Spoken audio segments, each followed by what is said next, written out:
롯데그룹 5일 특강 문제풀이, 기출풀이 시작하도록 하겠습니다. 우선은 2023년 하반기 문제인데, 봅시다. 문제에서 요구하는 것은 세트형 문제에다가, 엘사는 문화의 날을 기념하여 영화가 있는 밤, 이어지는 질문에 답하시오라고 했습니다. 일단은 문제가 어떤 문제들이 있는지를 보고요. 네 문제나 세트형이 되어 있기 때문에 문제에 따라서 어떻게 읽어야 할지를 좀 정할 필요가 있을 것 같아요. 그래서 그 부분 감안해서 한번 보도록 하겠습니다. 자, 우선은 1번을 보시면 윗글에 나타난 바쟁의 생각을 이해한 내용으로 적절하지 않은 것은 그렇습니다. 그러니까 이거는 내용일치는 아닙니다. 내용일치는 아니고 이 바쟁의 생각이 어떻게 되냐. 그러니까 이 글 전체적으로 바쟁이 가지고 있는 생각, 의견 뭐 이런 것들에 대해서 파악하면 끝나는 내용이에요. 다 볼 필요는 없고요. 그 다음에 2번 바쟁의 영화관에 동조하는 감독이 영화를 제작했을 때 이러면 바쟁의 영화관에 대한 내용은 역시 다 확인할 필요는 없겠죠. 중간에 나올 수 있는 내용이고요. 그 다음에 3번은 귀하가 작성한 글을 제출하기 전에 의미를 분명하게 전달하기 위해 수정하고자 한다. 다음 밑줄 친 기억부터 미음 수정 방안 이러면은 적절한 단어로 바꿔주는 것 이것을 얘기하는 것 같아요. 그 다음에 마지막 4번 같은 경우는 귀하는 영화가 있는 밤 행사에 참석한 직원들에게 선호하는 영화 장르에 대한 설문조사를 진행했고 다음과 같이 설문조사 결과를 정리했다. 정리한 내용이 모두 참일 때 바르게 유추한 것은 이라고 하고 땡땡땡은 땡땡땡이다. 땡땡땡 이거는 명제죠. 명제. 그죠? 그래서 P면 Q이다 꼴 3단 논법 그 다음에 대우 역과 대우 이런 것들을 이용해서 푸는 유형이라고 보시면 되겠습니다. 자, 그래서 우리는 이 글 전체적으로 바쟁의 생각 그 다음에 바쟁의 영화관 정도만 보시면 될 것 같고요. 4번 같은 경우는 이거는 문제랑 상관이 없어요. 이거는 단독 문제라고 보셔도 될 것 같습니다. 그러면 글 전체적으로 어떤 느낌인지 한번 가보도록 하겠습니다. 우선 영화의 역사는 신기한 눈 요기거리 좀 이상하죠? 요깃거리죠. 그렇기 때문에 1번 바로 됩니다. 1번은 적절하네요. 눈 요깃거리입니다. 그죠? 그 다음에 출발점을 지나 예술적 가능성을 실현하며 고유의 표현 수단을 발굴해가는 과정이었다. 자, 아직 영화의 역사에 대한 내용이에요. 바쟁에 대한 내용이 아니라 그 과정에서 미학적 차원의 논쟁과 실천이 거듭되었다. 그중 리얼리즘 미학의 확립에 큰 역할을 한 인물로 바로 프랑스 영화 비평가 바쟁이 있다. 자, 요거는 첫 번째 문단 바쟁의 등장입니다. 바쟁의 등장. 그죠? 그래서 이미 앞에서 어떤 얘기를 하고 그런 것을 얘기하기 위해서 필요한 사람 바로 바쟁에 대한 얘기를 앞으로 하겠다. 이런 얘기입니다. 바쟁은 미라, 콤플렉스와 관련하여 조형예술의 역사를 설명한다. 고대 이집트인들이 만든 미라에는 죽음을 넘어서 생명의 길이를 보존하는 욕망이 깃들어가 저 디귿이 아니죠. 시옷이죠. 시옷. 있거니와 그러한 복제의 욕망은 회화를 비롯한 조형예술에도 강력한 힘으로 작용했다고 한다. 그 욕망은 르네상스 시대 이전까지 작가의 자기 표현 의지와 일정한 균형을 이루어왔다.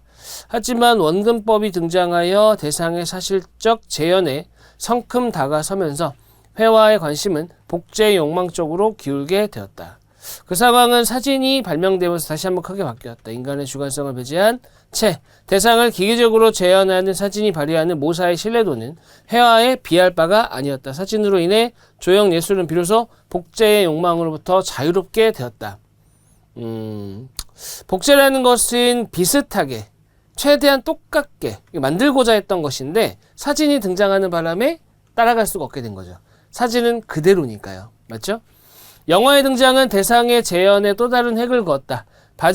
우리 영화관 얘기했었잖아요. 그죠? 바쟁은 영화를 사진의 기술적 객관성을 시간 속에서 완성함으로써 대상의 살아 숨쉬는 재현을 가능케 한 진일보한 예술로 본다.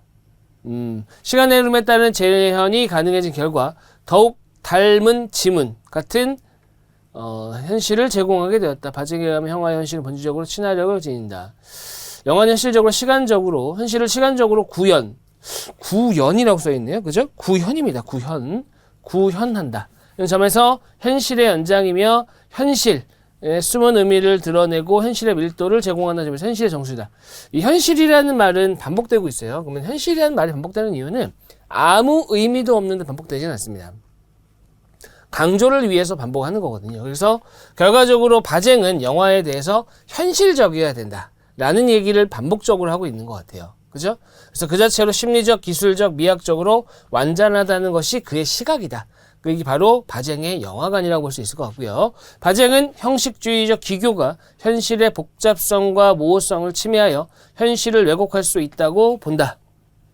그는 현실의 참모습을 변조하는 과도한 편집 기법보다는 단일한 숏을 길게 촬영하는 롱테이크 기법을 지지한다.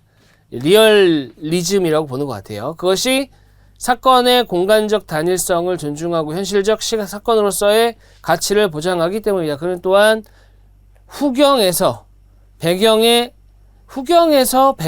이르기까지 전경에서 보시게 되면 제공하는 촬영을 지지한다. 여러 층을 형성하여 모든 요소를 균등하게 드러냄으로써 반영할 수 있으며 관객의 시선에도 자유를 부여할 수 있다는 것이다. 사실은 후경이니 전경이니 이 말 자체가 사실은 우리가 알고 있는 내용은 아니에요. 그죠? 그렇기 때문에 사실상 리엘은 일단은 냅둬야 됩니다. 확실하지 않으니까. 그죠? 부여할 수 있다는 것이다. 일단 영화관은 알았어요. 영화는 현실을 겸손한 자세로 따라가면서 현실의 개방성을 감수해야 한다? 감수해야 한다라는 것은 받아들인다. 그 다음에 수동적으로 이렇게 해. 그러면은 그냥 받아들이는 거죠. 능동적이기보다는 수동적인 형태. 그래서 받아들인다. 이거는 뭐 문제 없는 것 같은데요. 여기서는 담보는 말 그대로입니다. 담보라는 건 뭐예요? 집을 만약에 대출을 받는다 그럼 집을 담보로 하잖아요. 그죠? 맡겨서 보증하겠다는 얘기거든요. 이 담보라는 얘기가. 개방성을 담보한다는 맞지 않는 것 같습니다. 수동적으로 받아들이는 감수가 맞는 것 같아요. 그래서 일단 5번이 되는 것 같고요. 전경은 따져봐야 될 것 같습니다. 이건 사전적 의미를. 그 다음에 그 관점을 수많은 형식적 기교가 발달한 오늘날에도 많은 지지를 얻으며 실천 한식을 이루고 있다. 됐습니다. 1번부터 한번 보시죠. 윗글에 나타난 바쟁의 생각을 이해한 내용으로 적절하지 않은 것은 일단은 바쟁의 생각을 이해한 내용이라고 했는데 선택지를 보니까 내용 일치에 가까운 것 같아요. 그죠? 1번 조형예술 역사에서 미라 콤플렉스. 자, 얘기 있었고요. 2번 영화는 회화나 사진보다 재현의 완성도가 높은 예술이죠. 그죠? 됐습니다. 그것도 등장했던 내용 그대로고요. 그 다음에 3번 영화는 현실을 의도적으로 이건 반대되는 내용이죠. 그죠? 현실적이어야 된다라고 얘기한 사람이 바로 바쟁이기 때문에 3번이 틀렸고요. 4번 영화는 현실의 풍부함과 진실을 맞고요.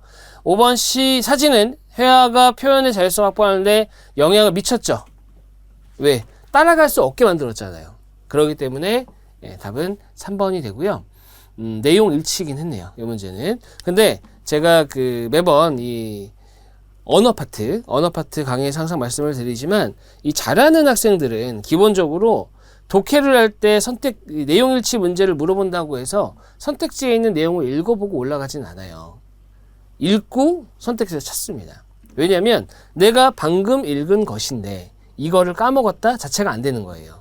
까먹지 않아야 되는 겁니다. 그래서 제가 당부드리고 싶은 거는 개인적으로 이제 공부를 하실 때는 지문에서 선택지로 자꾸 오려고 노력을 하셔야지 선택지에서 지문으로 가려고 그러면은 어차피 기억 안 납니다. 올라갈 때. 그러니까 내려와야 돼요. 왜냐하면 글이라는 거는 구조가 있거든요. 흐름이 있기 때문에 그 구조를 따라가게 되면은 결과적으로 글이 완성이 되는 거거든요. 그러니까 그 구조에 맞게 글을 기억하는 습관을 들이셔야 됩니다. 하지만 선택지에 나와 있는 내용들은 부분 떨어지는 내용들이기 때문에 연결이 안 돼요. 그래서 잘 기억이 안 납니다. 그래서 오히려 지문을 보고 오시는 게 낫다. 그렇게 보시면 되겠습니다. 다음 2번 가보죠. 바쟁의 영화관에 동조하는 감독. 영화관은 뭐였어요? 현실적이어야 된다고 하죠. 현실적. 이 영화에 대한 반응으로 적절하지 않은 것은 불가피한 경우를 제외하고 편집을 자제하고 있구나. 현실적이어야 되니까. 그리고 컷도 숏도 길게 가져간다 그랬죠. 그 다음에 현실을 대하는 것 같은 공간적 깊이감, 대상을 왜곡할 수 있는 기교를 배제, 쇼시의 길이를 길게 나왔고요. 그 다음에 화면 속의 중심 요소에 주목하여 관객의 시선을 고정하고 있거나, 그러니까 앞서서 관객의 시선에 자유를 부여한다는 말이 있었거든요. 이거는 고정이 아니라 자유라는 것은 풀어주는 거기 때문에 고정이라고 보기 어렵습니다. 답은 5번이고요. 그 다음 요거는 우리 확인했습니다. 담보해야가 아니라 감수해야. 답은 5번이고.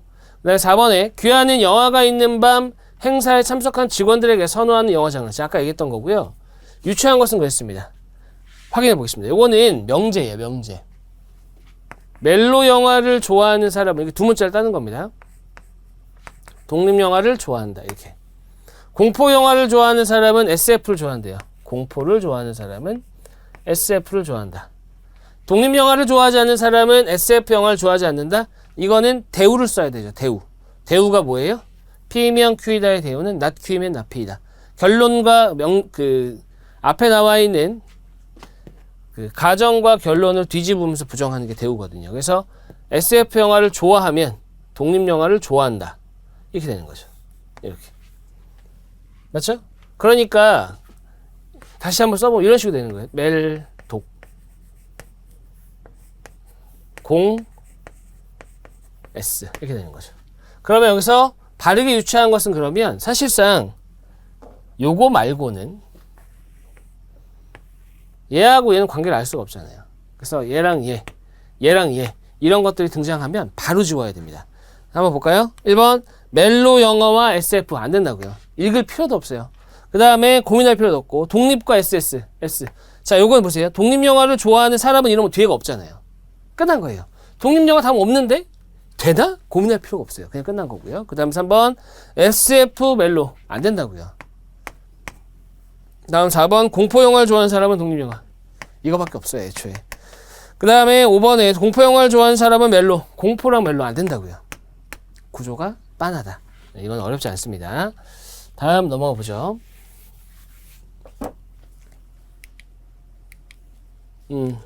다음은 5번에서 8번입니다. 역시 세트형 문제고요. 이것도 문제가 기니까 한번 지문 읽기 전에 뭐가 있는지 한번 봅시다. 5번에서는 윗글에서 글쓴이가 궁극적으로 말하고자 하는 것은 그러니까 글쓴이의 생각, 관점 앞에서 얘기했던 대로 비슷한 보입니다. 그 다음에 6번 다음 중 밑줄 친 가의 사례. 사람들에게 조바심이나 공포감을 불러일으키기까지 한다. 이것만 보고는 공포? 조바심? 뭐지? 이렇게 돼요. 그렇기 때문에 이거는 앞뒤 내용을 좀 봐야 될 것 같고요. 그 다음에 7번 기억의 입장에서 과거에서 니은을 비판한다. 과거 사람들이 현 시대 사람을 비판한다. 그러면 과거 사람의 입장과 현 시대 사람의 입장이 나와줘야 돼요. 됐죠?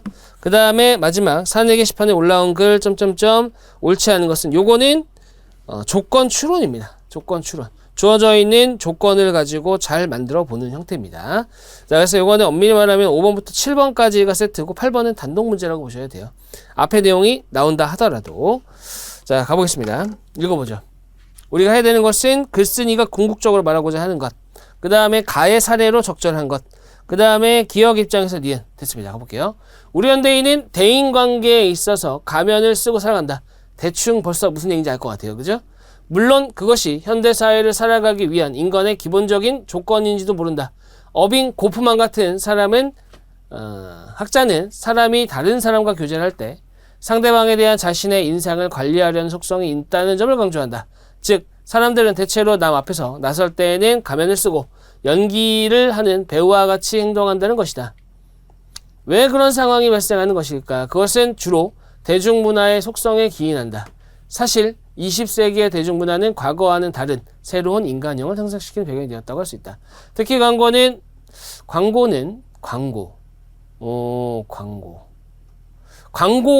특히 광고라고 했어요. 그죠? 그러니까 광고에 대해서 강조를 하고 있습니다. 내가 다른 사람의 눈에 어떻게 보일 것인가 하는 점을 끊임없이 반복하고 강조함으로써 광고 자체에서 맞죠?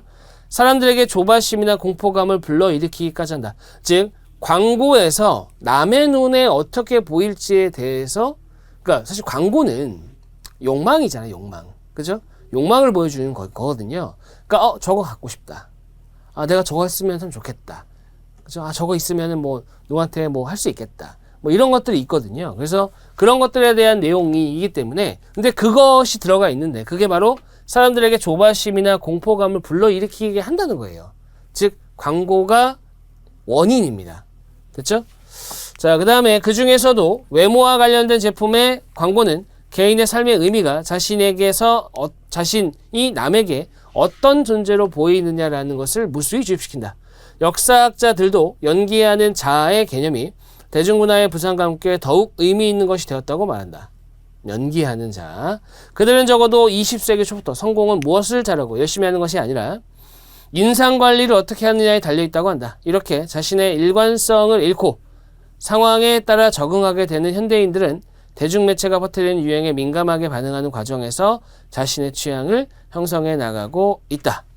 유행 같은 거죠. 유행. 그죠? 유행이 되기만 하면은 어떤 영역이든 간에 갖고 싶고 하고 싶고 이렇게 되는 거잖아요. 그죠? 남들 다 집 산다고 하니까 나도 집 사고 싶고 안 사면 거지 되는 것 같고 뭐 이런 거예요. 이런 거. 그죠? 이렇듯 현대인들의 새로운 타자, 지향적인 삶의 태도는 개인에게 다른 사람들의 기대와 순간의 욕구에 의해 채워져야 할 빈 공간이 될 것을 요구했다.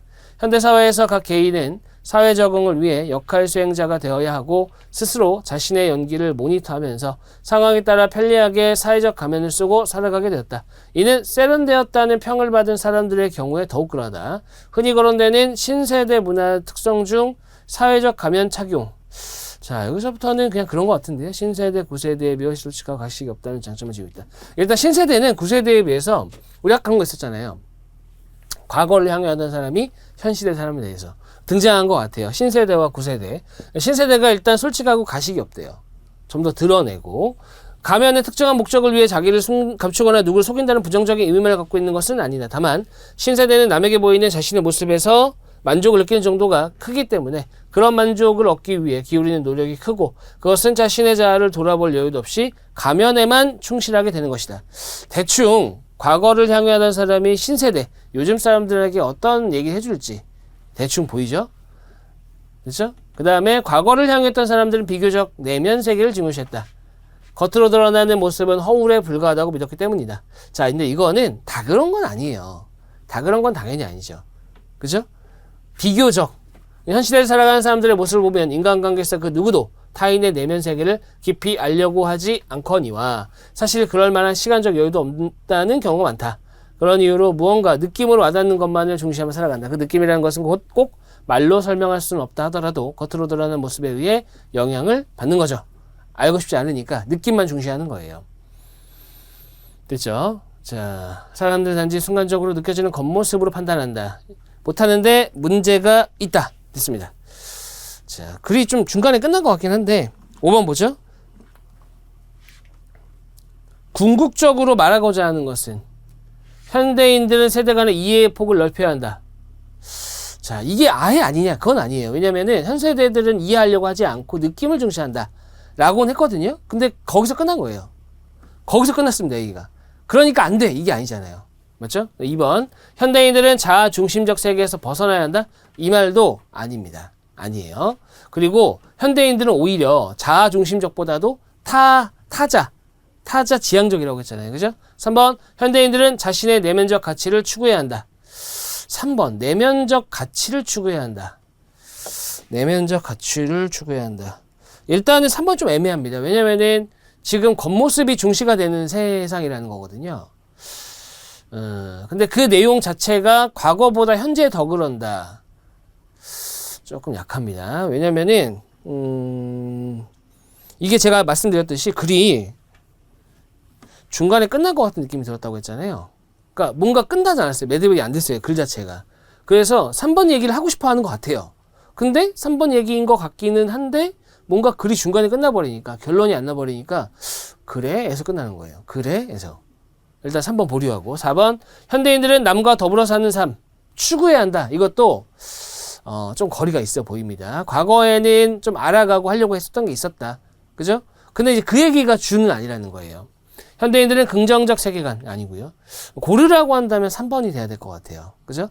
글이 중간에 끝났어요. 이게 결론이 없는 글이에요. 그죠? 왜냐면은 상대방을 파악하고 인식한다는 것을 거부하지 못하는데 문제가 있다. 그러니까 어떻게 되냐? 이 말이 있었어야 돼요. 그러니까 글이 중간에 끝나긴 했습니다. 하지만 우리는 상황에 맞게 풀어야죠. 3번을 골라야 될 것 같습니다. 됐죠?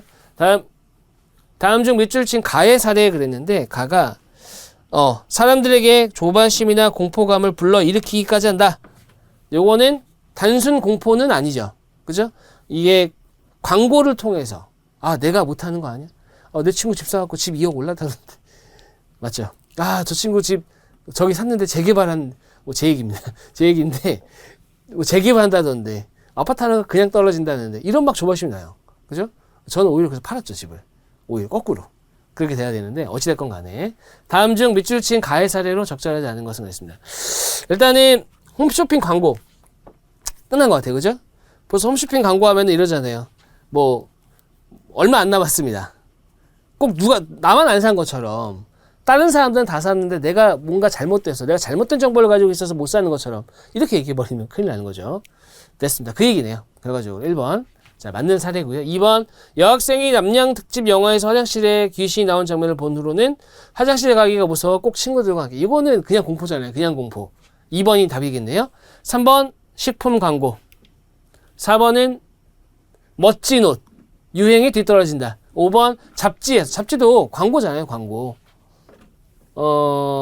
병이 날 것 같다는 생각이 들었다. 가구를 다시 배치했다. 됐습니다. 그래서 2번을 제외한 나머지는 다 광고와 관련된 내용이었습니다. 그 다음에 7번. 다음 중 기억의 입장에서 니은을 비판할 수 있는 속담. 이게 지금 결국 과거 사람 입장입니다. 이건 가능해요. 그죠? 왜냐면 과거 사람 입장이 분명하고, 물론 전체 입장은 아니고 비교적이긴 했지만, 일단은 과거 사람이 현재 사람한테 뭐예요? 겉보다는 속이 중요하다. 이런 얘기를 해야 될 것 같아요. 근데 뚝배기보다 장맛이 나는 게 뭐예요? 뚝배기가 겉이고 장맛은 속이잖아요. 그죠? 1번 일단 답이 될 것 같고, 겉이고 오면 속도 곱다? 이게 겉과 속이 같다. 같은 값이면 다홍치마 다른 얘기고, 장님 코끼리 만지는 격이다. 이게 뭐예요? 전체를 보지 못하고 부분만 보는 거예요. 코끼리 다리가 엄청 두껍잖아요. 만져보면 이게 뭐지? 이렇게 되는 거죠. 알 수가 없다. 보기 좋은 떡이 먹기도 좋다. 겉과 속이 좋다, 같다. 이런 얘기가 되기 때문에 여기서는 1번만 가능하겠습니다. 그 다음에 8번 가보죠. 사내 게시판 됐습니다. 옳지 않은 것. 이거 스케줄을 봐야 돼요. 스케줄. 자, 스케줄을 따라가야 되고, 일단은 평일에는 바렐, 체어, 리포머 3가지 수업이 동시에 진행되며 토요일에는 리포머만 된다. 조건 추론이라고 말씀드렸고, 조건 추론은 결과적으로 경우를 따지거나 그 다음에 표로 만들어줘야 돼요. 이게 기본입니다. 조건 추론은. 일주일간입니다. 일단은 일주일간이라고는 했는데 평일과 토요일까지밖에 얘기가 없어요. 그죠? 그리고 월요일부터 토요일까지입니다. 그럼 보통은 제가 말씀드린 것처럼 표를 만들어야 된다고 그랬잖아요. 그래서 월, 화, 수, 목, 금, 토 이렇게 잡아주고 확실한 걸 기준으로 가는 건데, 토요일이 일단 리포머입니다. 어떤 경우든지 간에. 맞죠? 자, 근데 나머지는 조건을 봐야 돼요. 보니까 바렐이 1회입니다. 바렐 1회예요. 그 다음에 체어는 2회. 그리고 금요일은 일단 해야 된대요. 그럼 여기도 정해진 거예요. 이제 월화수목에서 체가 한 번 남은 겁니다. 이러면 뭐예요? 이러면 바렐 한 번에 리포머 몇 번이라고 했죠? 없어요. 근데 바렐이 한 번 남았고 체어도 한 번 남았습니다. 그러니까 2개 채우고 나면 리포머가 3번이네요. 맞죠? 그렇게 되는 거네요. 그 다음에 리포머 수업은 썼네요. 동일한 수업은 연달아 하지 않는다. 동일한 수업은 월요일부터 하루에 1개 됐습니다. 그러면은 동일한 수업이 반복되지 않아야 되는데, 리포머가 여기 있죠? 리포머 2개 남았어요. 이제 리포머는 겹칠 일이 없고요. 체만 주의하시면 될 것 같은데, 체. 맞죠? 체만 주의하면 됩니다. 그러면은 봅시다. 경우의 수니까 봐도 겹치는 게 없고 체만 주의하시면 되니까 체를 여기다 쓸게요. 처음에 체 여기다가. 맞죠? 그 다음에 체가 여기 있는 경우. 맞죠? 그다음 체가 여기 있는 경우. 이렇게 나눠주면 될 것 같아요. 상황이. 맞죠? 체만 문제가 되니까. 그 다음에 여기 체가 여기 있는 경우. 리는 안 되죠. 왜? 리는 겹치면 안 됩니다. 그러니까 리가 여기 들어가면 리가 일로 들어가야 돼요. 맞죠? 여긴 바가 되고요. 리가 일로 되면요? 그럼 바는 일로 가야 되죠. 자, 채, 리. 이러면 문제 없습니다. 그냥 채가 일로 들어가면 그럼 여긴 무조건 리예요. 그 다음 여기가 바가 될 수 있고 리가 될 수 있죠. 그 다음에 리, 채, 리, 바도 가능하고요. 그 다음 채가 일로 와버리면 하나밖에 안 되죠. 리, 바, 리. 이렇게 됩니다. 그래서 경우가 지금 5개 나오네요. 5개. 맞죠? 이렇게. 채하고 리는 고정이고, 나머지는 상황에 따라 다릅니다. 가볼게요. 1번부터. 월요일에 리포머 수업을 선택한다면, 3개나 있어요, 3개. 화요일에는 체어를 선택할 수 있다. 가능성이에요, 가능성. 그러니까 체어가 있는 경우가 있느냐, 있잖아요, 여기. 맞죠? 자, 1번은 맞고요. 2번, 월요일에 체어는 하나밖에 없습니다. 이러면 수요일에는 바렐. 맞습니다. 3번, 화요일에 체어를 선택한다면. 체어인 경우 2개입니다. 자, 요때 수요일에는 바렐 있어요. 가능성. 4번, 화요일이 바렐이다. 하나입니다, 하나. 수요일에는 리포머, 체어예요, 체어. 맞죠? 체어 수업입니다. 4번이고요. 수요일에 리포머다? 여기 있네요. 수요일에 리포머인 경우 목요일에 바렐? 맞습니다. 그렇죠? 그 답은 4번이 되고요. 자, 넘어가겠습니다.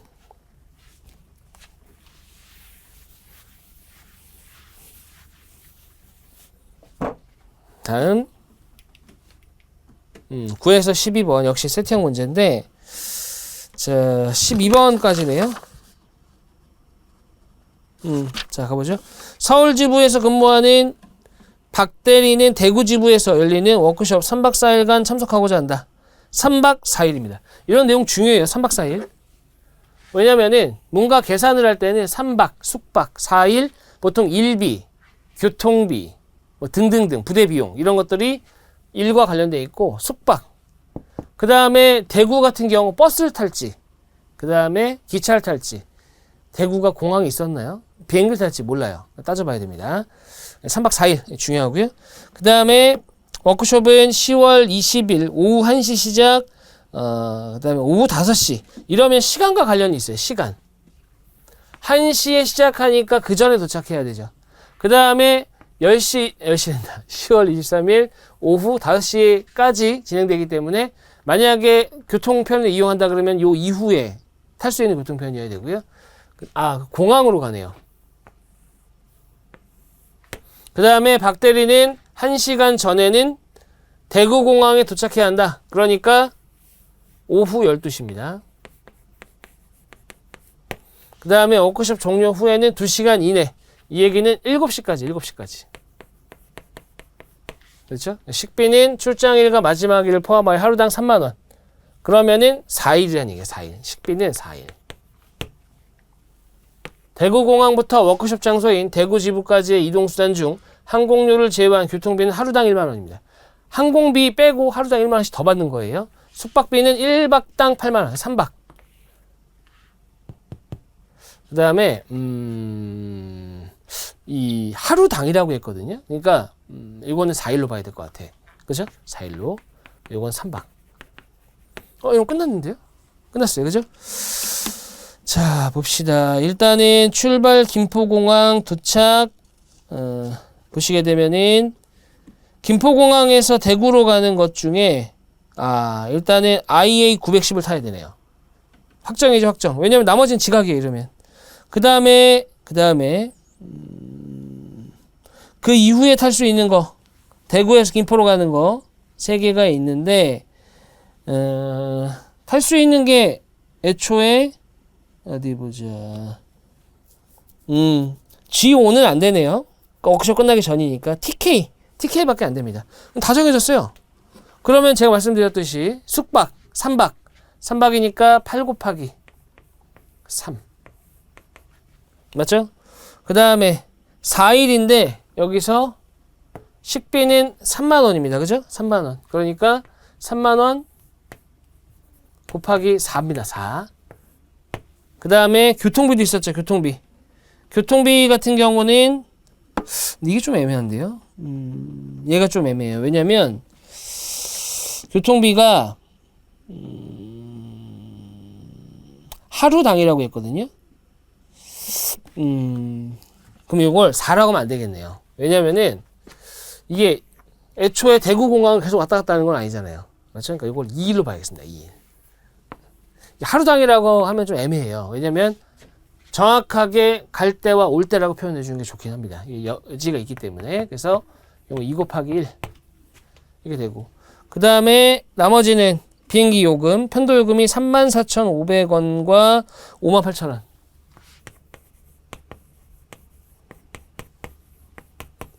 이렇게 네요. 맞죠? 네, 됐습니다. 요거를 다 더한 게 답입니다. 해보시면 472,500원 나오죠. 그렇습니다. 그래서 답은 4번이 되고요. 그 다음에 10번 보겠습니다. 10번. 박 대리가 이용한 항공사의 마일리지 적립 규정인데, 이번 출장에 적립되는 마일리지는 이렇습니다. 일단은 34,500원과 58,000원이니까 하나는 38,500원 3%에다가 지금 현재 10월인가요? 10월이네요. 그러면은 1% 포인트 추가 적립. 이러면 34,500원에 3% 더하기 1% 4%입니다. 그래서 34,500원 3% 더하기 1%니까 4%. 345 곱하기 4 12 16 20 1380점. 그 다음에 두 번째는 58,000원은 5%죠. 58,000 5%. 5%는 10%의 절반이에요. 10%의 절반. 2,900이죠. 그 둘을 뭐 하라고요? 더하라고? 그러면은 4,280. 답은 2번이고요. 그 다음에 11번. L사의 기획부서에서는 4명의 사원 A부터 D에 3명의 대리 베트남 출장. 자, 요거는 다른 문제죠. 아예 다른 문제입니다. 아예 다른 문제. 자, 요거는 이렇게 해볼게요. 그러면 조건을 따라 항상 참이되는 것은 그렇습니다. 항상 참이되는 것은 일단은 A부터 D가 사원입니다. 그 다음에 3명의 대리 E부터 G 총 7명이네요. 이들 중 4명이 해외 진출 사업을 진행하기 위해 베트남 출장이에요. 사원은 최소 1명입니다. 최소 1명. 그 다음에 대리 중 적어도 1명은 출장을 가지 않는다. 대리가 지금 3명이거든요. 그렇기 때문에 1명은 안 가야 되니까 이 이하라는 얘기예요. 1명 이상, 2명 이하. 그 다음에 A 사원과 B 사원 중 적어도 1명의 출장을 가면, 요거는 명제거든요. A 또는 B가 출장을 가면 D 사원도 간다는 겁니다. 둘 중 적어도 하나가 가면. 그 다음에 C 사원이 출장을 가면 E와 F는 안 간대요. E도 안 가고요. 동시에 F도 안 갑니다. 그 다음에 D가 출장을 가면 G도 가요. G가 가면 E도 갑니다. 이렇게 되는 거죠. 몇 명 가야 된다고 했어요? 몇 명? 4명 가야 돼요. 4명. 자, 여기서는 이 명제에서는 기본적으로 뭐가 없냐? 일단은 확실하게 주어진 게 없어요. 그러면 기준을 하나 설정해야 돼요. 기준 하나를 설정. 어떻게 설정을 하냐? 일단은 대리 중에는 2명 이하로 가고 사원 1명 이상 가니까 이렇게 해볼까요? 자, D를 기준으로 가볼까요? D가 지금 여기서 등장했고 여기서 등장했거든요. 그죠? E도 여기 있고. 이렇게 해봅시다. D를 갔다. D 갔다 해볼게요. 그럼 D가 가고 G도 가고 G가 가니까 E도 가죠? 그다음 요거의 대우를 봐야 돼요. 대우. 요거. 대우가 어떻게 되냐? E가 간다 또는 F가 가면 C는 안 간다예요. 맞죠? C는 안 간다. 그러면은 E가 가죠. 그러니까 C는 안 가요. 맞죠? 자, 그러면은 D가 가고, 자, E나 F 둘 중에 하나 C가 안 간다. 나와 있는 것은 7명. 근데 D, G, E. DG D. D가 사원이고 E하고 G는 2명 맞네. 자, 요거는 결정이 안 되는데요. 그죠? 결정이 안 돼요. 결정이 안 돼요. 이게 결정이 안 된다는 게 뭘 의미하는 거냐면 일단은 정확하게 안 나온다는 얘기예요. 오케이. 그럼 이번에는 D가 안 간다고 해볼게요. 일단 여기까지예요. 더 이상 알 수 있는 게 없어요. D가 안 간다. 이거의 대우가 뭐냐? D가 안 가면 이거 대우는 필요 없죠. D가 간다고 했으니까. D가 가는 거면 A하고 B를 애초에 얘기할 수가 없고 그 다음에 여기서는 F에 대한 것도 알 수 없어요. 그러니까 모르는 거 투성.